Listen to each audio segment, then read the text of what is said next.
చూసుకుంటా వచ్చాము కదా. ఆ గుమ్మాలు ఎవరు, ఆ రాళ్ళు ఎవరు అనేది మనం చూస్తా వచ్చాం కదా.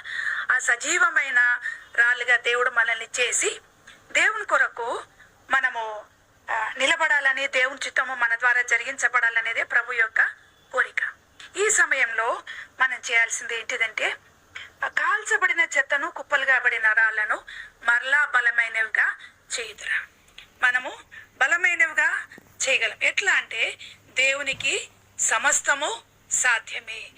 దేవునికి ఏంటిదంటే ఇది మనుషులకు అసాధ్యం, కానీ దేవునికి సమస్తము సాధ్యమే.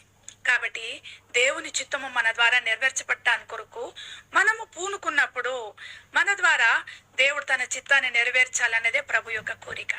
ఏ ఒక్కరం కూడా మనం ఖాళీగా ఉండటానికి కొరకు వీలు లేదు. కానీ ఈ చివరి దినాలలో మనం చేసేది ఏంటిదంటే